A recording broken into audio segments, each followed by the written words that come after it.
సినీ ఇండస్ట్రీలో అతిలోక సుందరిగా ఒక వెలుగు వెలిగిన అందాల శ్రీదేవి అన్నా అని ముద్దుగా పిలిచి అతనికి రాఖీ కట్టి చివరికి అతడినే పెళ్లి చేసుకుంది.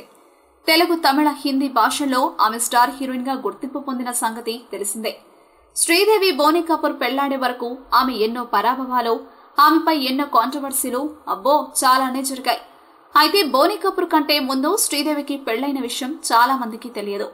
బాలీవుడ్ హీరో మిథున్ చక్రవర్తితో 1985లో శ్రీదేవి పెళ్లైంది. సినిమాల్లో నటిస్తున్న సమయంలో శ్రీదేవి అందానికి పరవశించిపోయిన ఆయన ఆమెతో ప్రేమాయణం సాగించి సహజీవనం కూడా చేశాడు. అయితే మిథున్ చక్రవర్తికి శ్రీదేవి కంటే ముందే యోగిత అనే ఆమెతో పెళ్లి కూడా అయ్యింది. అయినా శ్రీదేవితో ఆయన కలిసి ఉండేవాడు. అయితే యోగితను వదిలి నాతో ఉండాలని అన్నందుకు శ్రీదేవిని రహస్యంగా పెళ్లి చేసుకున్నాడు మిథున్. తర్వాత యోగిత బెంగతో బాధపడుతూ ఉండడం చూసి ఆయన మళ్లీ ఆమెకు దగ్గరవడంతో శ్రీదేవితో ఆయనకు గొడవలు జరిగి ఇద్దరు విడిపోయారు. ఇక ఈ విషయం మొత్తానికి మొదటి నుంచి వారి దగ్గర ఉన్న అన్ని విషయాలు తెలుసుకున్న వ్యక్తి బోనీ కపూర్. శ్రీదేవి గురించి ఆయనకు అన్ని తెలుసు. అయితే శ్రీదేవి మిథున్తో జరిగే అన్ని గొడవలను బోనీ కపూర్ కు చెప్పుకోవడం జరిగేది. ఇక ఈ విషయం మిథున్ కి తెలిసిందే. అయినా ఫ్రెండ్ కదా అని లైట్ తీసుకున్నాడు.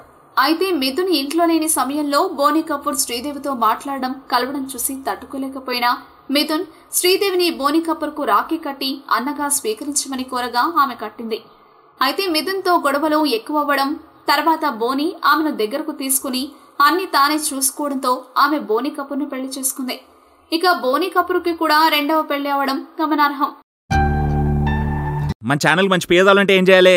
ఈశాన్యంలో బరువు తగ్గించాలి సార్. ఈ చేని కాస్త అటేసుకోండి. నేను ఈ మూఢనమ్మకాలు, మాయద్వీపాలు నమ్మనయా. క్రియేటివిటీని మాత్రమే నమ్ముతాను. అయితే పెంచుతాను సార్. దేన్ని? క్రియేటివిటీ.